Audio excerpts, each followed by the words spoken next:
There we go. All right, the meeting is recorded. If you prefer that your image not be included in the recording, feel free to turn off your camera, but this is a public meeting.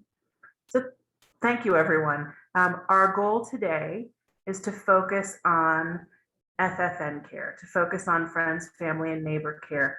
We have 3 agenda items that I'll go through. Mary Alice, did you want to just say hello before we dive right into the 3 issues? Thank you, Laura. Sure. I was thinking what I could do is, since there are many on the call tonight that weren't on the call last time, that I could start with the rolling recommendations of what we've accomplished so far. Perfect. And then go into our commitment to family, friend, and neighbor care, and then into the questions. How does that sound to you, Laura? That sounds perfect. Okay, great.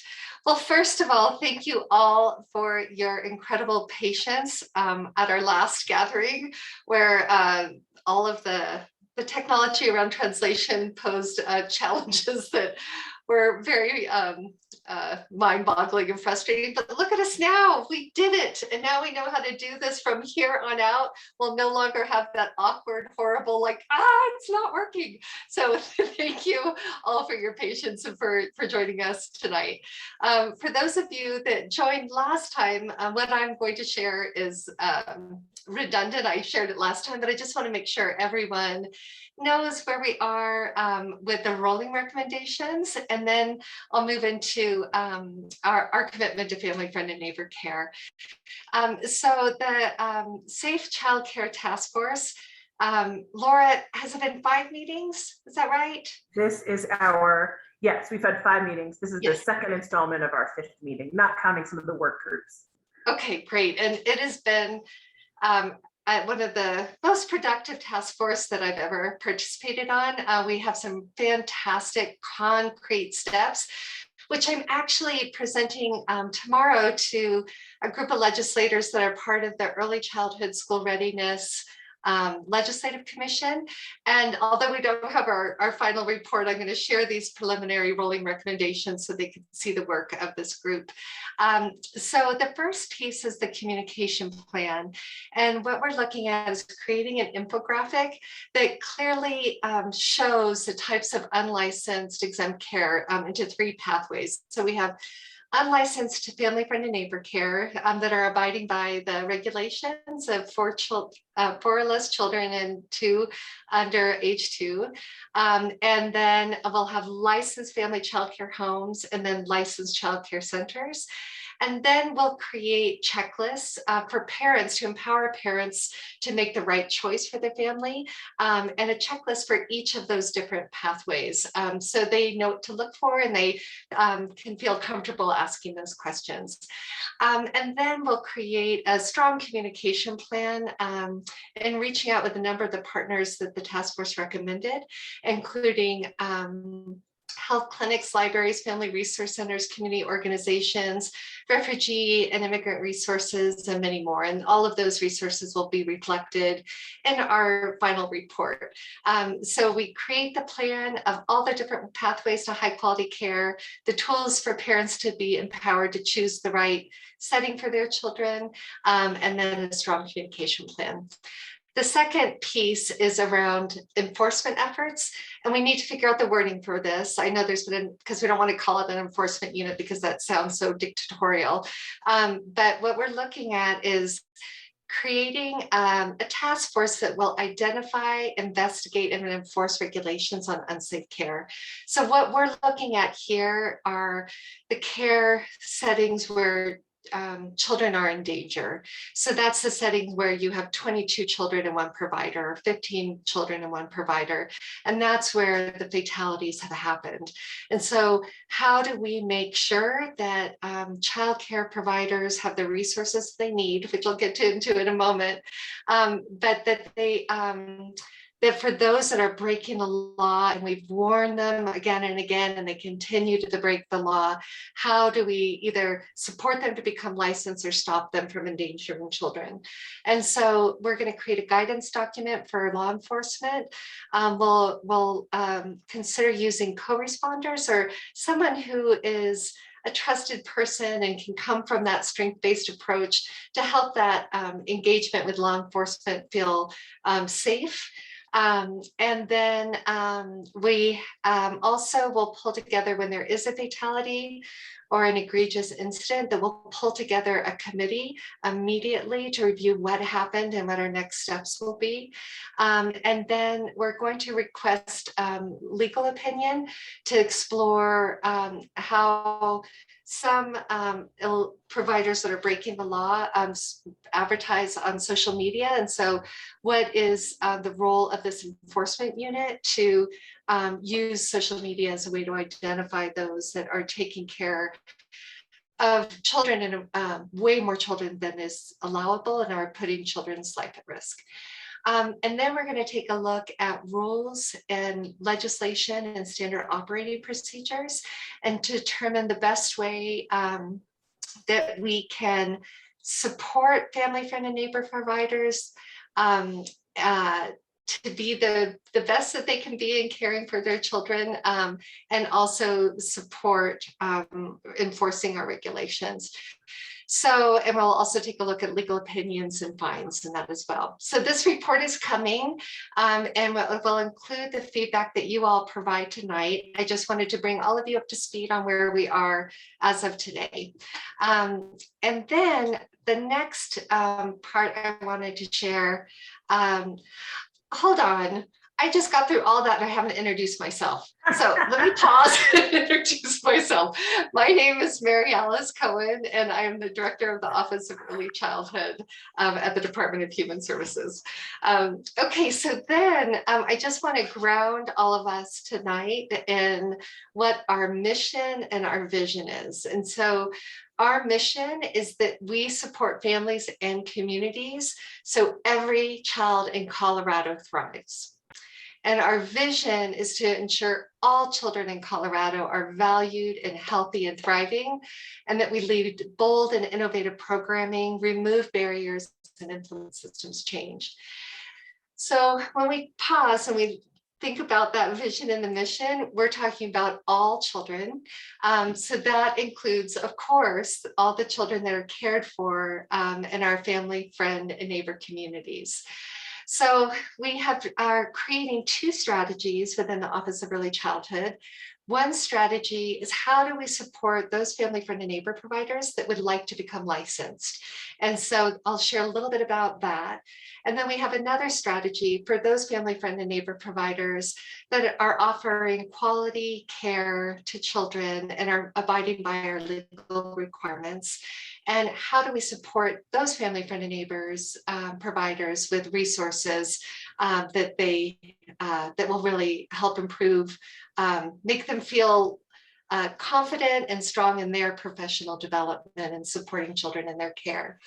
So for those that would like to become licensed, we've removed so many barriers through legislation last year that we're really excited about. And for those that would like to become licensed, how do we offer free professional development opportunities and mentorships? Can we look at things like apprenticeships and other ways to help on their career pathway? And then we now have funding through the Emerging and Expanding grants, where we can help family, friend, and neighbor providers that would like to become licensed with the costs of becoming licensed. And so that is something that has been really successful. I think we've had over 200 applications so far for those that would like to either expand or become new providers that are licensed.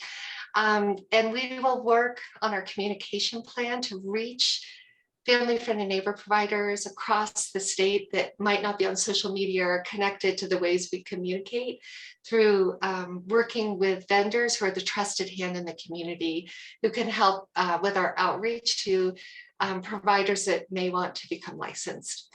And then for providers that are not interested in becoming licensed, they're taking care of 4 or less children, no more than 2 children under the age of 2. How do we support this community with resources to really nurture children in their care? And so we're looking at how we connect them with early child and mental health consultation, which is available for all family, friend, and neighbor providers. We're looking at different opportunities for professional development, such as what's on our PDIS system, and making it accessible for everyone in our state that is caring for children to access the professional development in PDIS. And distributing the playbooks, which outside my office, when I go into my office, there's stacks and stacks of these great backpacks and playbooks that we have to get out to around the family fit and neighbor providers across the state. And then working with foundations. There's foundations that can be able to help support with things that we can't support because of our funding restrictions, such as food, or developing communities of practice, or other things. So today, the intent was to gather you all for some brainstorming and thinking of how can we best support those that are interested in becoming licensed, what barriers can we help FFM providers overcome? And then for those not interested, how can we really support that community with resources that they may be interested in? So that's high level overview, and I'm happy to take any questions and then hand it back to Laura. Mary Alice, we have one question in the chat. Someone's wondering if you could mail the backpacks for folks who are outside of the Denver area. Yes, we have to figure out a way to get them across the state. And so I think let's definitely think through that. They're so neat, and they have like different activities in the backpack as well as the playbook. They're just so great, and it's killing me just sitting in our office. So we have to figure out funding and a way to get them out. So let's brainstorm together about that. That's great. That's great. All right. Well, so we basically have 3 questions. The first one, and thank you, Mary Alice, for providing that summary of all of the rolling recommendations thus far. It's really exciting as a facilitator to hear how many things we've landed on that hopefully will help all children in Colorado thrive and be safe. So the first thing we wanted to do was just brainstorm a little bit about the name of the enforcement unit that Mary Alice referenced. We wanted to sort of brainstorm for a few minutes about names that would help that potential division or unit of the Office of Early Childhood sort of most accurately represent what they're doing. And then we will go to suggestions for engaging FFN providers who are providing care that requires a license in the licensing process. And then also, what resources could we provide on the flip side for FFN providers who are providing care that does not require a license and who do not want to become licensed? So how can we support both of those sort of different pathways? Para diferentes caminos. Vamos a empezar inicialmente con nombres. That would feel good for the enforcement unit. As a reminder, this division would identify and investigate care that could be unsafe and then support folks in becoming safe care, or also enforce regulations for folks who are not interested in doing that or who are going to continue to provide unsafe care. Feel free to unmute yourself and throw out suggestions or put them in the chat.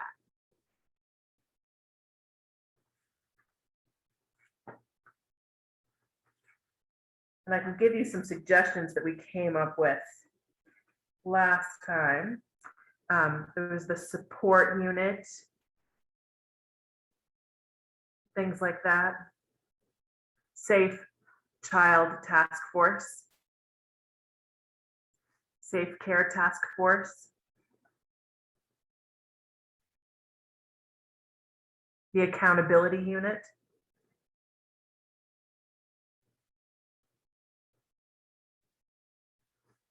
home child care support, Friendly childcare support.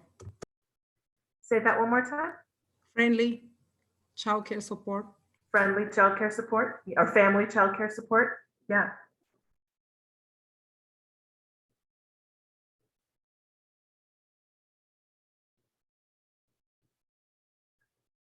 Home child care support, I like the home and the family.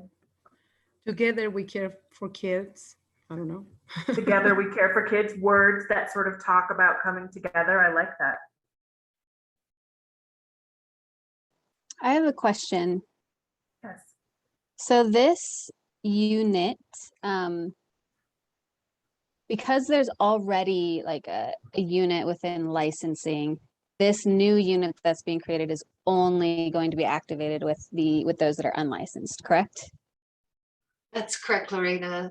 And so the licensing specialist will continue on their pathway, and then this will be a separate unit that will be part of, yes, the Safe Childcare Task Force or the Accountability Unit or whatever we decide upon. Good Some, question, Lorena, thank you. sometimes I think it will be hard if they are not willing to work with the licensing. What makes us think they're going to be willing to work with somebody else? You Yes, know? that's the challenge. Sonia. That is the challenge. Yeah, that's the challenge. Thank you. Yep. Thank you for I agree identifying. with you because I just see this being a barrier. I work with FFNs currently. And when we mention licensing, I've had a few drop out from my FFN program. Mhm. There, one of the ladies says we're FFNs for a reason. Mhm. Yes, exactly. So those are in that second pathway, right? And so those family, friend, and neighbor providers that aren't interested in becoming licensed, those are providers that we want to support with resources and whatever they identify as resources that will help them nurture children in their care. So that's one pathway, Juanita. What we're talking about is only the pathway of those that are caring for multiple children that are putting children's lives in danger. And so this will be the unit that delivers the cease and desist orders, that starts processing the injunctions for shutting them down for putting children in danger. So I just want to be clear, that's very different than the family, friend, and neighbor providers that we want to support. Yeah, you're going to be impacting these people's incomes that are used to having, being out of compliance. That's why they do what they do. Mhm. And they have more kids and they can charge less. And I've lost a lot of parents because they're like, well, your rates are a lot higher. And I'm like, than this other gal. And she's in the same area. I said, is she licensed? And she's probably over capacity. And they're like, well, yeah, but she's a lot more affordable. And I was like, is she providing quality care? Mhm. And going through all the inspections? And does she have the credentials? And they're like, no, we really didn't look into that. And I was like, well, what are you looking for in a quality licensed child care provider? And they just have to stop and think, because now I'm interviewing them. That's right. I have something to say. Well, it's my first time in this meeting, and from what I'm catching up is like we're focusing on, making people getting a license more than like the actual care for the kids, because I feel like many people, well, for a reason, are not gonna. The licensing is already scary itself. We know a law already passed that we're gonna be able to, get our license, but I think the goal should be more like the quality care, the quality care that these kids are gonna have. Like, I graduated from Paso with like, I don't know, it was maybe, I don't remember the exact number, and yeah, not many will get licensed, but they're already qualified to care, to give the quality care. So to me, it's just like, I don't know if I'm getting it right, where you guys are focusing more on the licensing. I'm not sure. I'm just kind of, that's what I'm getting from just what I heard. But that's just kind of like, if I'm wrong, I would, I would like to learn more. Yes, thank you. Thank you. So that actually, I think, could be a really good transition into our next question, which I'll hand back to Laura. But how do we support providers who want to become licensed? How do we help them overcome their barriers? And so this first question was just to get that wording, and then we're going to tackle all that later. That's not really the rest of tonight's conversation. The rest of tonight's conversation is more about supporting the community. Love that. Thank you for that transition. And that really is perfect. So we're going to talk about two different categories. We've got the folks who are currently providing care that requires a license. How do we help them overcome their barriers so that they can become licensed? And then we'll move on to how do we support FFN providers who do not want to become licensed and who are providing exempt care, and still supporting those homes and those groups of folks so that people can, so that are experiencing quality care. So let's first talk about folks who are providing care that requires a license. What barriers can we help those folks overcome in order to then provide care that's appropriate? And I see someone that says in the chat, build relationships with those providers. And I think that's a great idea. With a strengths-based approach, we can focus on organizations that already are in a community and have solid relationships with those providers, so they understand it's it's not as scary as they might seem, hopefully. So how can we help folks? What are some barriers that you see facing those providers, and how can we help them overcome them? I'd like to break in here. So I'm Karen Murphy, and I'm from Mother Read, Father Read, Colorado. I'm the new program director for Colorado, our program coordinator. And we offer a program, and it is free training for parents. We're trying to push into caregivers. We've done it for parents. We've done it for early childhood educators. I think our next trend is we'd like to move into childcare providers, licensed, unlicensed, what have you. And we train them, we have trained facilitators already, and then they provide courses for free where they engage adults first in classes around children's literature. So it's basically a book club, but you make a lot of connections between people and from yourself and your own life to literature.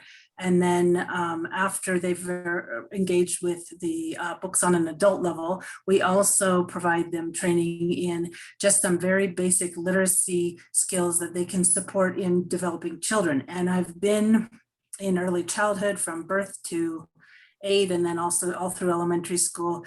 I'm a licensed teacher, and then in adult education as well for people who do and don't have a lot of education yet. And I think that as we empower people with some skills, even every parent I've met loves this because they feel competent then in what they're doing. They learn some skills and it works, and they know that they're part of improving the child's literacy and education and things. So I hope that we can be a piece of this puzzle, because it sounds like something we could do that's not really connected to, say, college credits or anything like that, but it's something that could be open to both sides of the caregivers. Karen, would you give me the name of your organization one more time? Yes, it's actually through Colorado Humanities Center for the Book. It's called Mother Read, Father Read, Colorado, where we already have Teacher Read, and we're hoping to go into something like Childcare Read was our next kind of goal. Got it. Thank you for that. Yeah, thank you. I see, so I like, it's literacy is important. That's something we've talked about in some of our other meetings, and that one of the pieces of support that some folks mentioned was getting physical books into the home and finding it into the school, because it's expensive to gather the resources necessary to provide care. So I appreciate that. I see some comments in the chat about mentoring. It's nice sometimes to talk to someone who's been where you are. And I see that Amber Bilby at the CFCCA is working on a mentorship program to pair FFNs with licensed home-based providers, which is exciting. So thank you Amber, for that work. Oh, and to not acronym you to death, it's the Colorado Family Child Care Association, that the family care homes will work with folks who are unlicensed.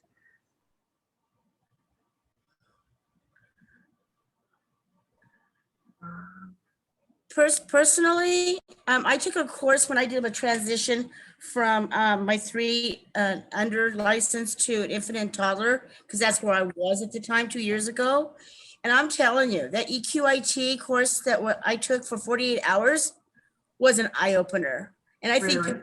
think parents before they have children should take that course, and as well as every provider, because there were things in there that I changed the way I do business.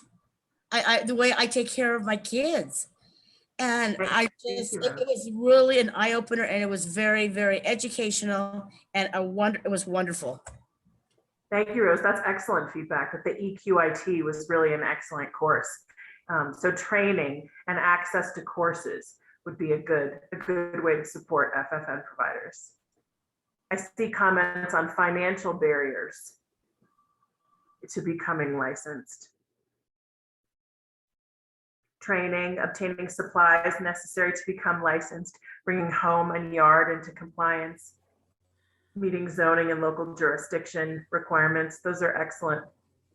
It is expensive. It can be expensive to become licensed. Also locations. Location, tell me more about that, Sonia. I will say locations for training, and obviously we have renew some training every year. Sometimes it's hard to find locations nearby. I don't know. Do you think it would be interesting for me, if I were smart enough to do this on Zoom, I would, to do a poll to find out if folks find it more appealing to do online trainings or in-person trainings? I think they should be offered both, because some like me, I would like to see the person. It's hard to people sometimes get in line. Even for others, it's easy because you sit down at the table and you get a meeting, a training, and you're done. Mm-hmm. Hello. But it's nice to have that one-on-one, especially if we're focusing on mentorship. Hi, this is Alia. Hello. Hello. I just want to let her know that through BDIS, they have all this training online. Colorado Shine, BDIS, they have most of the training. So you can take it through online without worrying about go somewhere.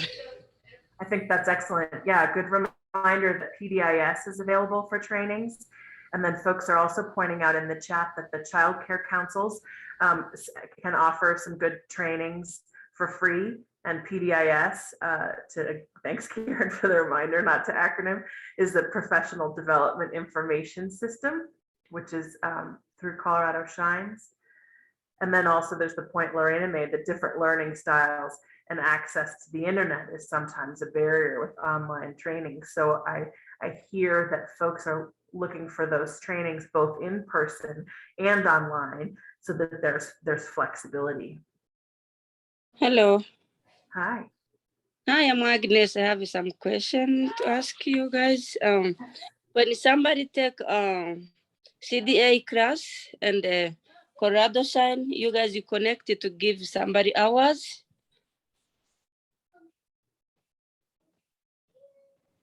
I'm just taking notes.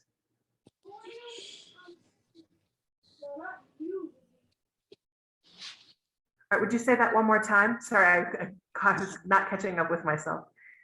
Yeah, I'm asking somebody take CDA class. Sure. And then have all class for the Colorado Shine. Did you connect it to give a person hours? Like 102, 103, 104? I don't know the answer to that question. You don't understand the question? I think you're talking about hours with the CDA credential. Yes, yes. Yeah, I don't know. I don't know if anyone from the department knows the answer to that question. because of the CDA, do you know CDA what I'm talking about? I do, CDA? yeah. Yeah, so I take CDA class and then a Colorado Shine or the class you have to take it. So I want to know if it is connect to give like I can have 105 or 104, that kind of like that. So about 101, 103, it is a credit hours. You can take it through BDIS. You have to take it through the college. It's supposed to be credit college. But you can take a Berman Plus, which is considered as 103. Oh, so if somebody have a premier class, it have to get the credit for 103 or 104.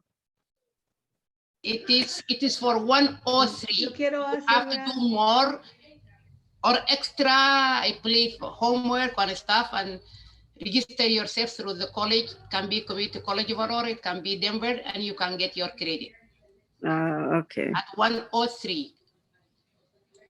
Okay.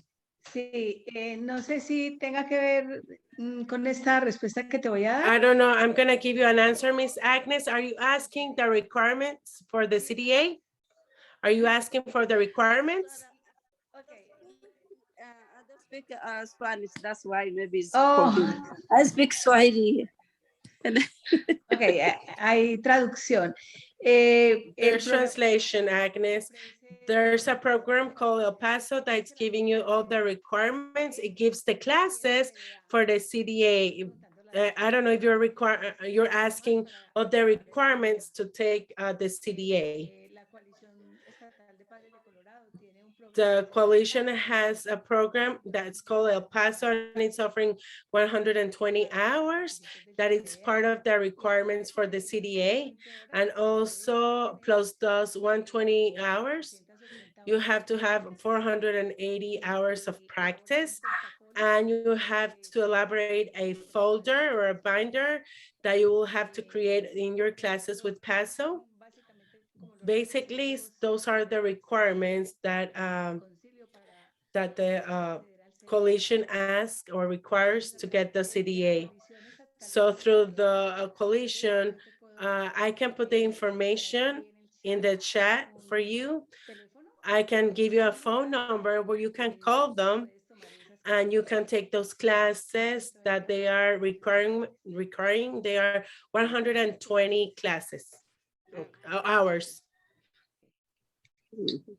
I love seeing this kind of networking and connection. Thank you, Agnes, for asking the question and for being patient while we sort of pulled together some of the information you needed. I see in the chat that Mary Alice has said she's happy to help make some connections there too. So please take a look at the chat and feel free to reach out to her for some additional connections. Thank you. Thank you. Laura, I can also just add really quickly that as part of our stimulus funding, we will be supporting free 101 and 103 community classes to take away the financial hardship for those entry level classes. And there's more to come on that as we roll those out. That means you're now connected with the CDA. CDA is separate for you guys. So how the CDA help with somebody take the class at community college, you take the CDA class, and how it help the teachers or providers for the daycare? How the CDA do? Because there's so many classes like how we take Colorado Shine, so many things. So I think if it's connected, it would be great. Agnes, there is a connection between the state and the CDA, and that connection is that the state right now is offering those scholarships for providers like yourself to be able to apply for the CDA.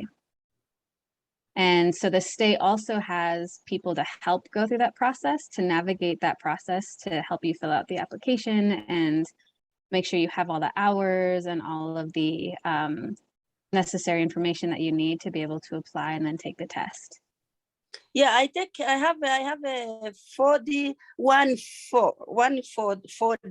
classes for CDA. So, and I was say, oh, maybe if it's connected, will help to grow up. I mean, Thank you, yeah. Agnes. Alba put some contact information in the chat, and then other folks are making comments about sort of alternate pathways, to the extent that there's an opportunity to involve the Montessori community. So those are certainly other things we can consider. I want to make sure that we also address how to support providers who do not want to become licensed, who are providing exempt care. What services or support could the Office of Early Childhood provide to folks who do not want or need to become licensed? I want to, if I can jump in on this question really quick and relate it to Rose's comments that sometimes informal childcare providers, whether they know it or not, like they could be taking care of more than 4 children, maybe because they don't know what the law is. And then when they're informed of what the law is, it makes it really difficult, because she's absolutely right. To take care of less children impacts their income.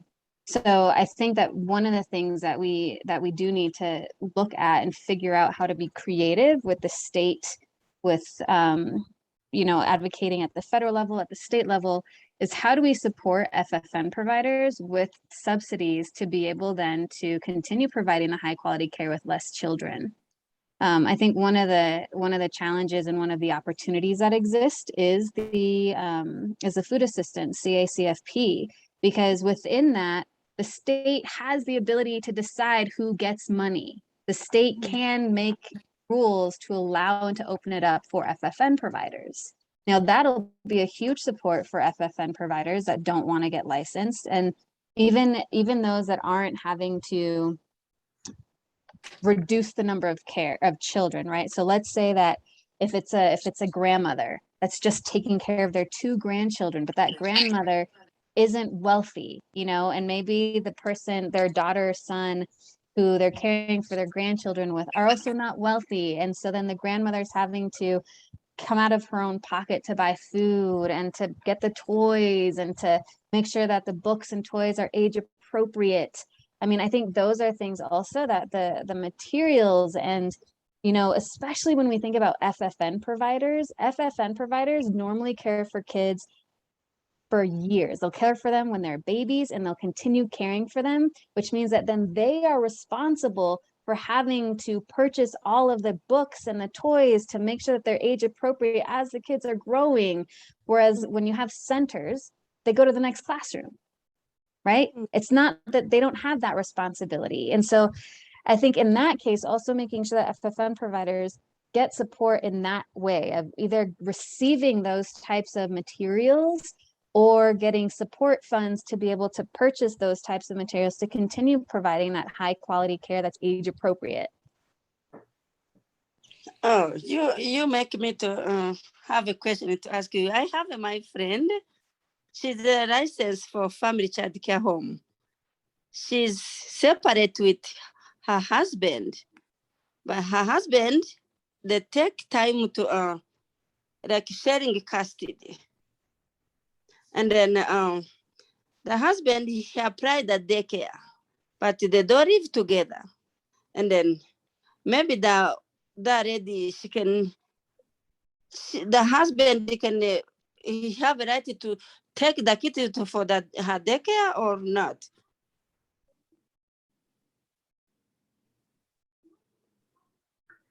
I'm not sure I'm following your question. I have my friend, she's under license for the family child care home. Okay. And she have kids, but she's separate for her husband. And her husband apply daycare. She take the kid from another daycare. I was asking, maybe she can, if she want to, she can, the husband is gonna take kid for her daycare or not? if it's a license, that the license applies both to the people who are providing the care and the physical space. Mm. So if the husband wants to provide care, he would need to apply in a new place. I think In the new that's, place, no, if he go to wanna take the kid, he can't bring his kid to her daycare. I think it might depend. I'm afraid that might be a little bit beyond the scope of what we're talking about today. Might be a little bit too specific. No, so because she didn't apply, her husband applied, and they separated. They don't live together. So yeah, that's Yeah, no, okay. what we're having some good. So sorry, Agnes. I'm afraid I don't know that we can answer that question here. But I appreciate your contribution. Okay, Some thank good you so comments much. about food in the chat. I see, it looks like there's a lot of interest in subsidies for food for FFN providers. What other resources would be useful to folks? I really like, Lorena, I like your point about providing materials that provide for a continuity of care for a wide number of ages. I think that's a great point that has not yet been raised, at least according to my notes. What other ways can we use these funds to support FFN providers so that they can provide care for fewer children, but still not drastically impact their wages? So I have a question. I'm not sure if it's already happening, but like, can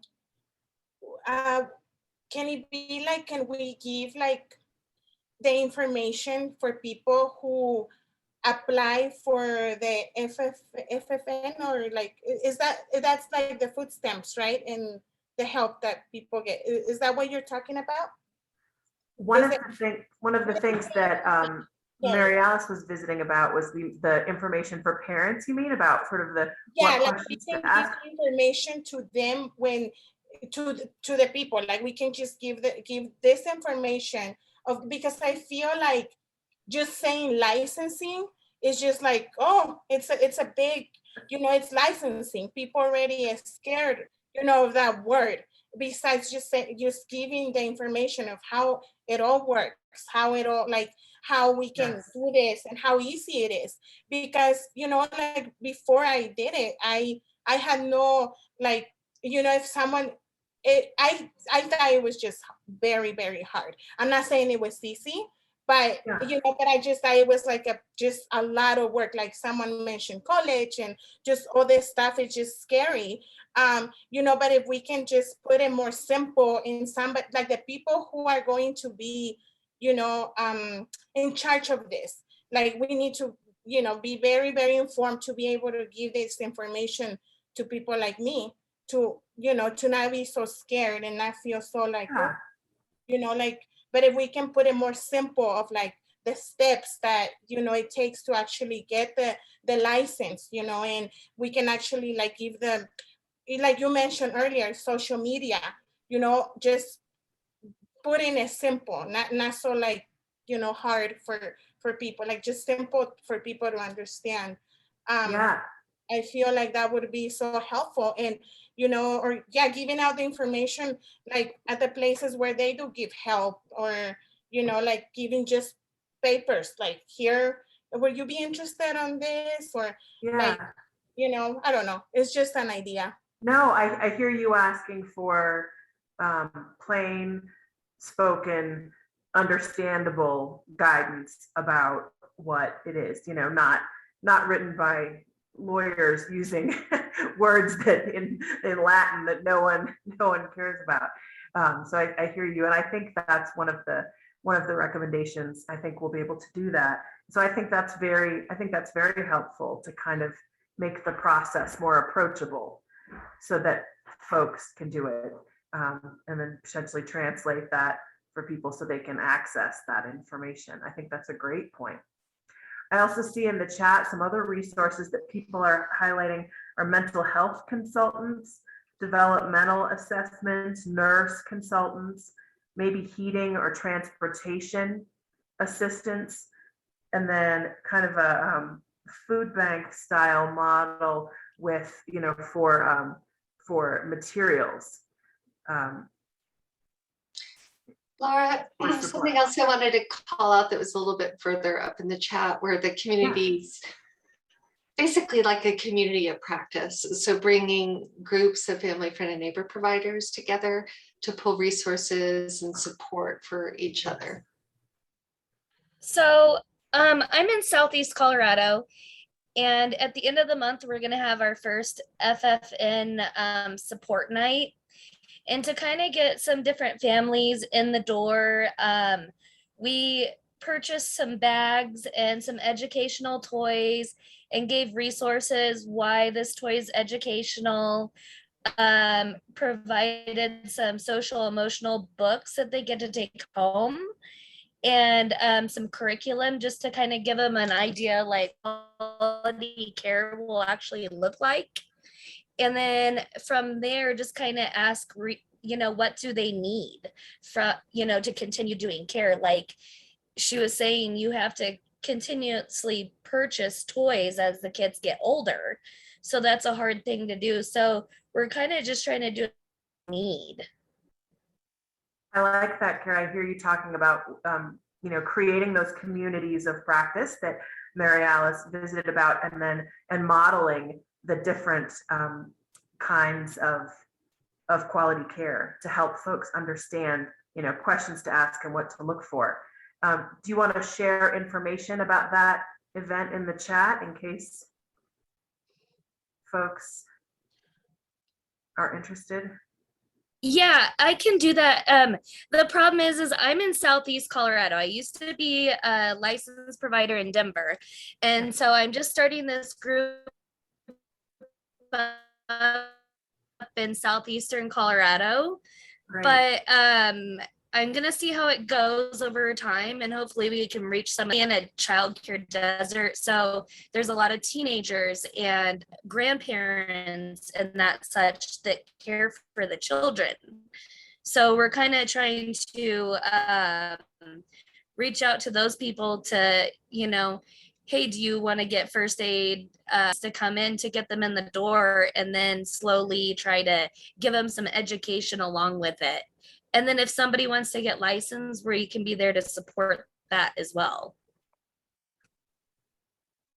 That's great. It'll be interesting to see how that model works and see how it could be replicated elsewhere. And the comment that you made about first aid and CPR, that was a comment in our last meeting. Someone raised the point that they had never had anyone turn down first aid and CPR training because it's just so practical. It's so practical.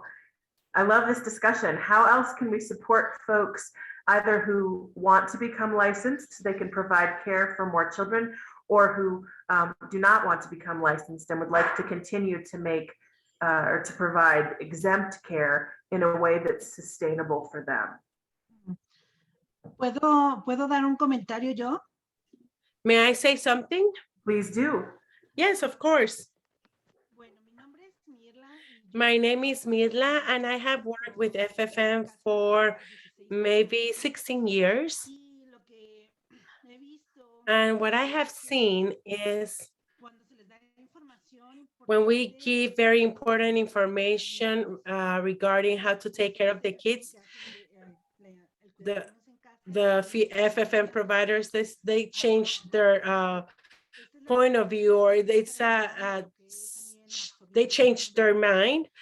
And I have been observing, and I have learned a lot. There are 2 points that you have been talking about, how to support the ones who want to get a license and the ones that don't want to. So I just want to share again the program about PASO. Many of you have heard about it, maybe not, but we have that program that it's PASO, and it is a program statewide that you can, and they support all the people who are taking care of kids who are FFM and they don't have a license.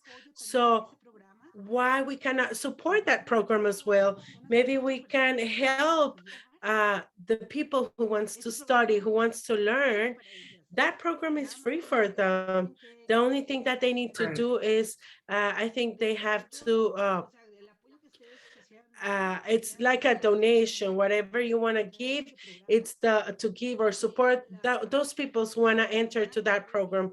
Personally, that program, or what I have seen, every single person who enters that program, they change. When they start, or with the FFM providers that starts that program, either they taking care of kids, maybe 10 kids, or maybe 8 kids, or maybe 15 kids. But when they start, or when they do that program, they learn, because they are taking care of the kids without knowing the law, without knowing how many kids they can take care. And they take care of the kids because that's the only thing they know. But when they go to that program, it's a big change, and I have seen it, and it has been my experience. That's why I'm just saying that we're talking on how to support those people. Yes. So why we cannot support them to go to that program, because that program is already existing, and it's an excellent program. So if you know people who are taking care of kids, why not invite them to be part of that program? It's a great point, Mirla. Martha just put a link to Paso in the chat.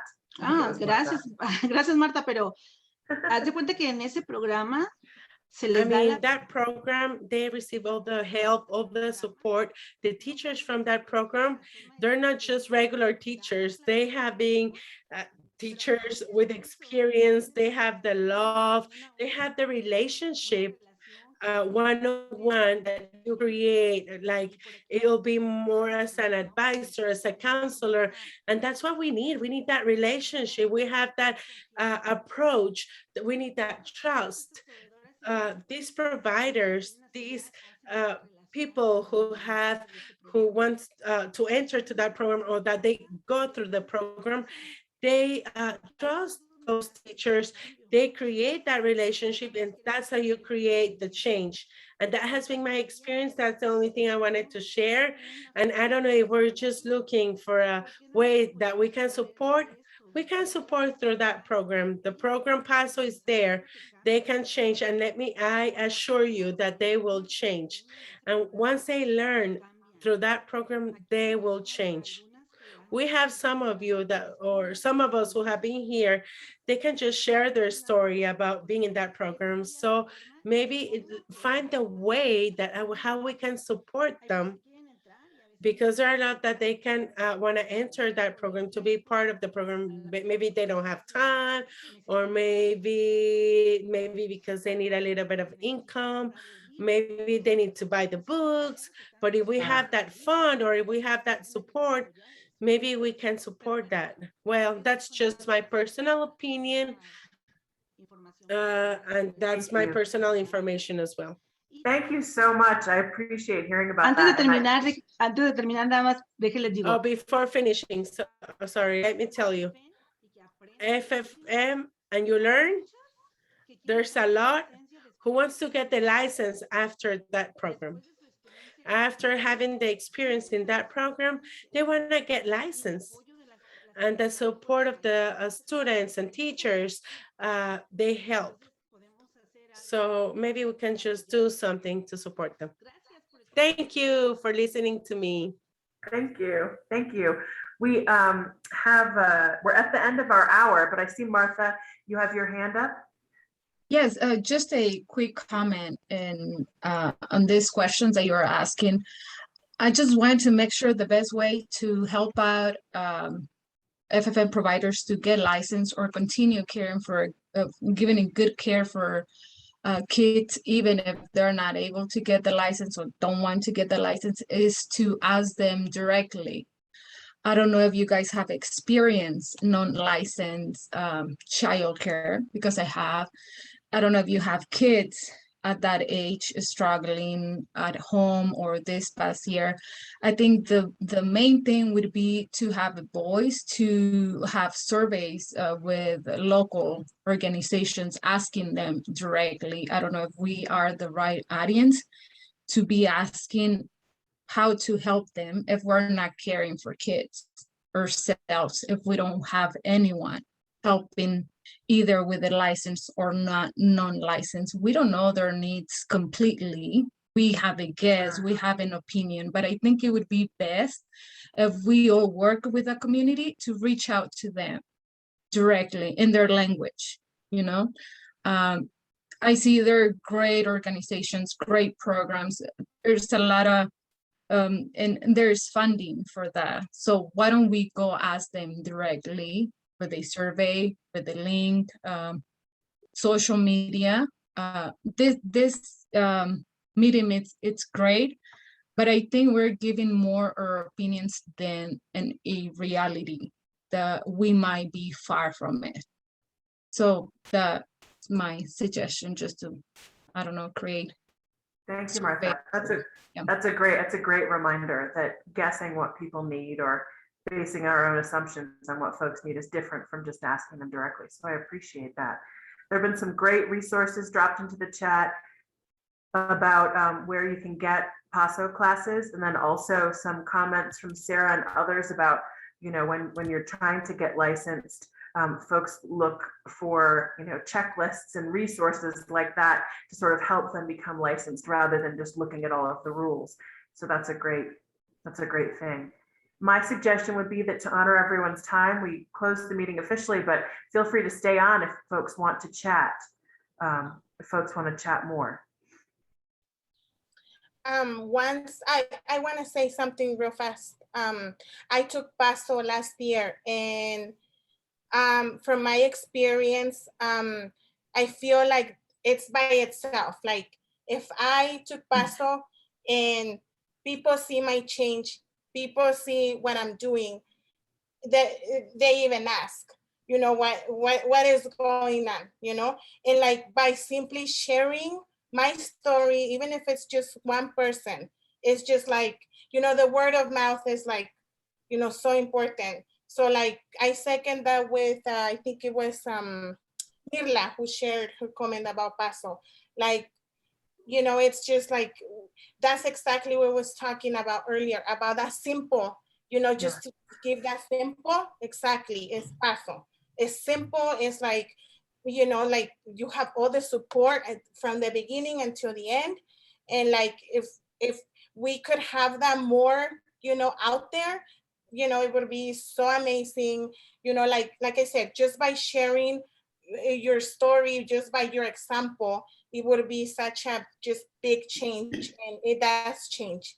Like it was 4 months and it's life changing. So I second that what Mirla said, and it happens, and I highly recommend it.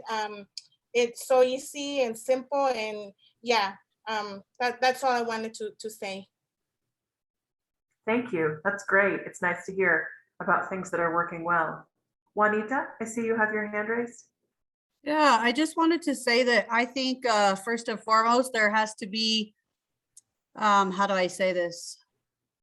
Ways on how to build a relationship with these FFNs, because if you don't have the trust and the relationship, I don't care if you offer them the best support in the world, they're not going to open the door. So you need to first, before coming up with all these different supports, is ways to build those relationships first. Excellent. We've spent quite a bit of time in other meetings talking about how we can use existing organizations in different areas and those, you know, influencers and trusted resources to try and deliver that. So I think that's a point we can't make often enough. I think that's great. And, Lorena is just dropped her email into the chat. Anyone who's interested in learning more about PASO can contact Lorena. She's Lorena at coparentcoalition.org. And real fast, sorry, PASO does exactly that, because PASO doesn't only focus on like, oh, the learning part. Like it's fixing you as a person first, and then it starts like that perfectly. It's perfect design. Right. Like it starts by fixing you, and then it fixes like everything else in your life. Like how amazing is that? What, you know, she was saying about building that relationship. Like exactly, that is exactly what is needed in the community. Just knowing that somebody cares for you, that somebody knows that there is that need, you know, and the Paso is designed perfectly like that. It works with you first, what I was not expecting, because I was expecting coming in to learn about kids, you know, and then if they just get you with all this, like, oh, I didn't know I had all these problems, or I didn't know I had this on me or myself. And that's where exactly where to start with everything, you know, and just having that quality care for kids is fixing us as adults first. Thank you. That's important. Thank you.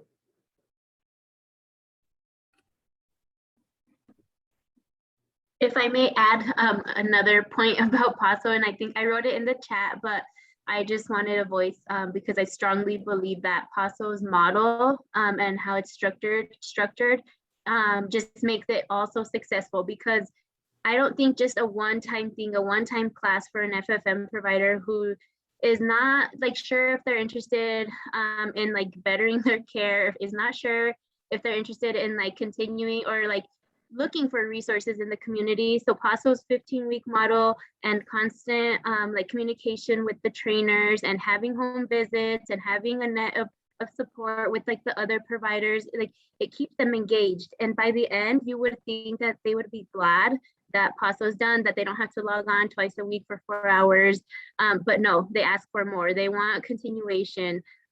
It's just amazing to see the changes, and I think there's been enough of us on here that's been like praising Paso. I'm like, yeah, like why reinvent the wheel?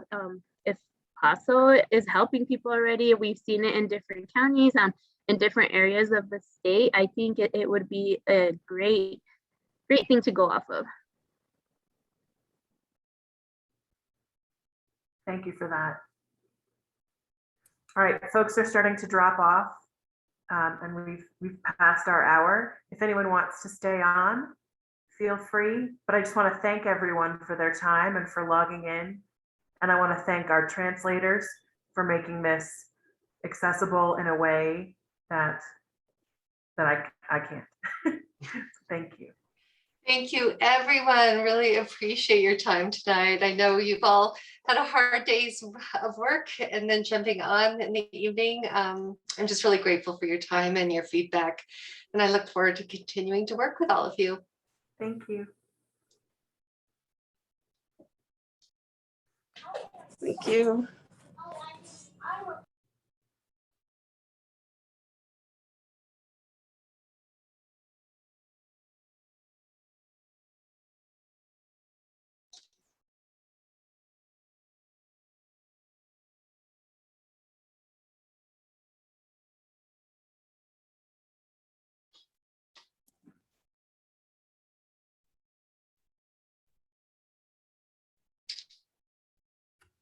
Okay, does anyone have any other questions or? So I was just, about the relationship. I was an advocate, family advocate at Head Start for 15 years. Mm-hmm. And no matter how much support we provided them, until that relationship is built. Yeah, so true. And so, having big organizations or, whatever it may be, sometimes doesn't work. It needs to be slow steps by, calling and saying, hi, how are you? Before you even start to offer any of that other kind of support, you need to make sure that they feel safe, that they feel, we've been to so many trainings, and without that relationship, you have nothing. Absolutely right. They talked about when you first walk into that office to register for Head Start, the way that receptionist secretary greets you is how they're going to look at the situation. And that's the same, in this situation. Yeah, And that's right. that's Thank just you. my thoughts. Yeah, thanks, Juanita. You're absolutely right. It all starts with trust in that relationship. So. Yeah, I mean, I could say I work for the free program, Mhm. Fostering Resilience and Early Education, right? And I could say, you know, I have $1,500 to offer you if you come in and join this. Mhm. Without them feeling safe in that relationship, they're not going to join. Yeah, So that's right. first, we have to figure out how are we going to build these relationships? Sorry, my dog, I have a 200-pound Saint Bernard. Baby steps. How are we going to build these relationships with these FFNs? When we do locate them, I don't know the words, but yeah, that's right. That's where it's at. Yeah, that's right. Thank you, Anita. Oh, well, thanks for staying on, Ingrid. Good to see you. And I hope you all have a nice evening and feel free to reach out to me for anything else. Thanks, Mary Alice. Thanks, Okay. Lindley. Okay. Bye, everyone. Bye, guys. Bye.